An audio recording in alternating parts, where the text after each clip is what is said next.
The Bible says escape.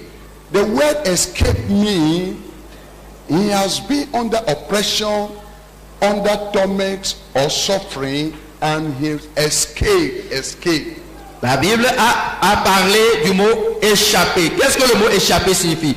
Cela signifie que la personne a été sous l'emprise de l'oppression et il s'en est lassé et il s'est enfoui.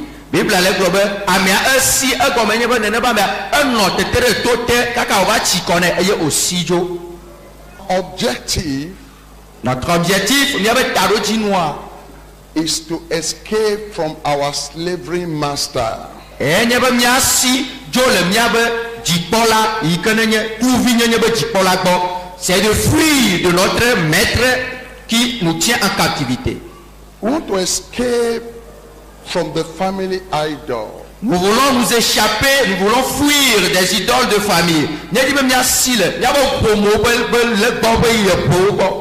Join me in 1 Kings chapter number 12. Alors dans 1 Roi le chapitre 12.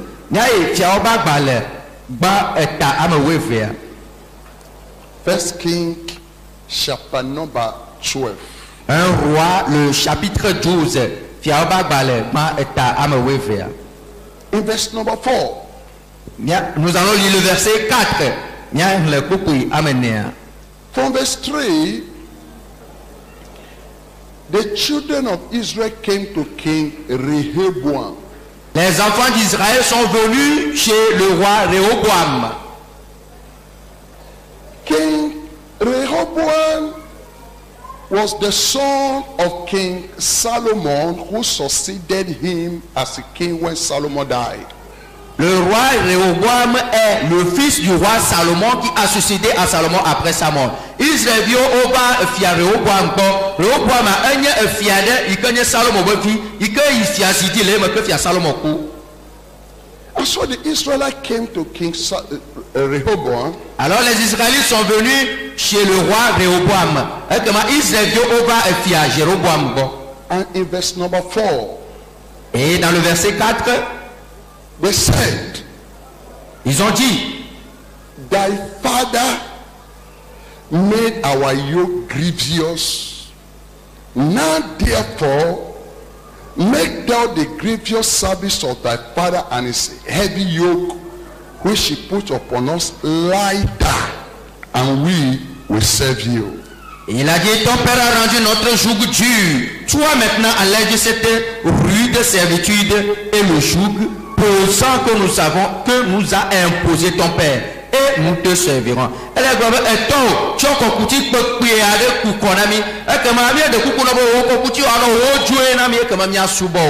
You can ask God to lighten your yoke. Vous pouvez demander à Dieu d'alléger vos jougs.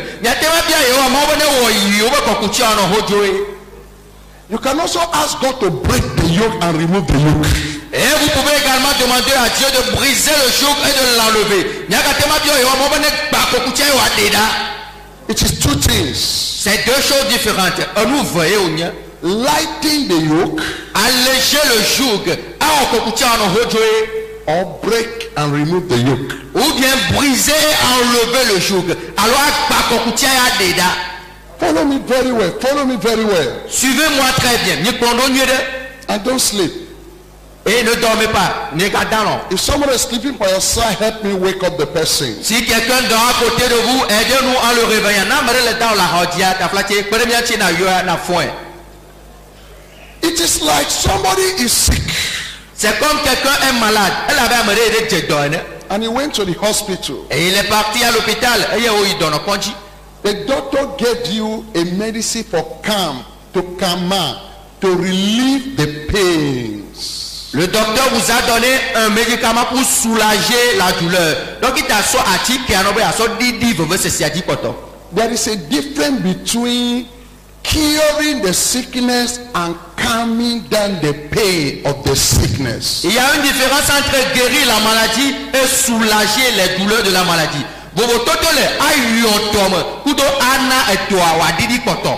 The Israelites came to King Rehoboam for pain relief. Pain relief. Everybody say pain relief.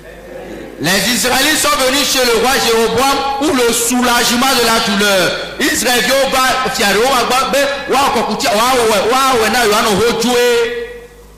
Instead of removing the yoke, au lieu d'enlever le joug, relief. soulager. Some people want relief. Certains veulent seulement le soulagement. Relieving the yoke Soulager le joug.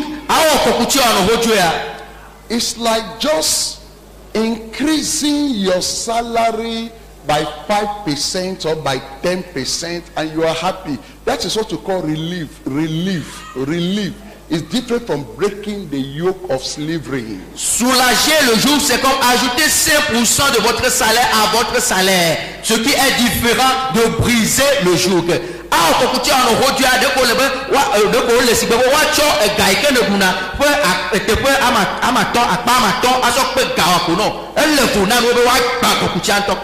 You are in a single room. Vous êtes dans une pièce, une pièce. They now bring you to 2 rooms. Et maintenant, on vous amène dans une chambre salon. Chambre salon maison. That is just relieving the pain. Ça, c'est seulement un soulagement de la douleur. What you need is no relief. Ce dont vous avez besoin n'est pas un soulagement. When we talk about breaking the yoke, Quand on parle de briser le joug, there is no negotiation that break yoke.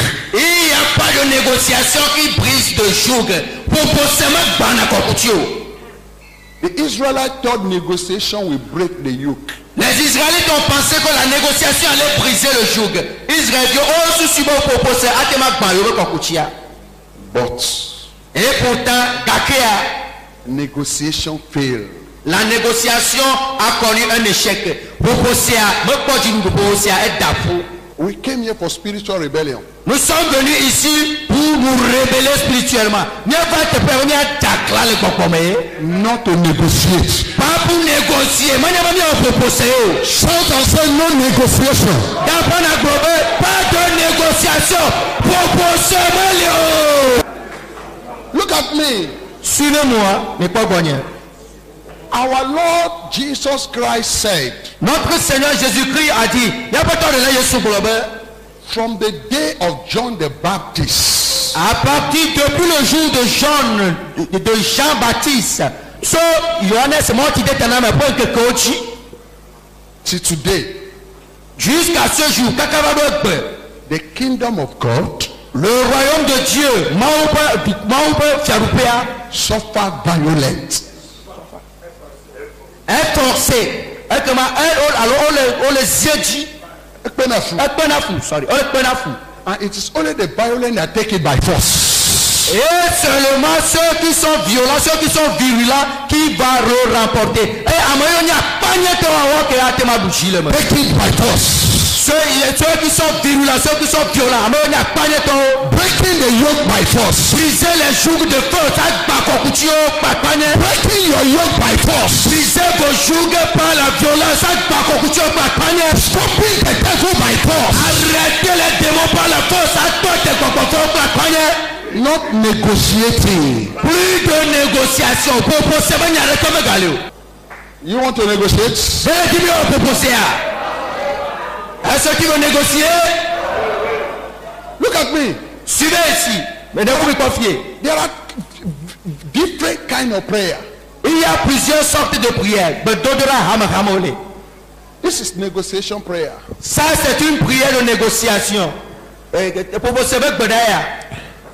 Father, I come before you. Papa me va Help me. aidez-moi à continuer. Amen. You have negotiated. Vous êtes en train de négocier les langues But when you get angry, mais lorsque vous vous énervez, le biche, and you say in the name of Jesus, vous dites au nom de Jésus, yes, welcome. come on, somebody shout and say in the name of Jesus. Quelque chose soit dit au nom de Jésus. Yes, welcome.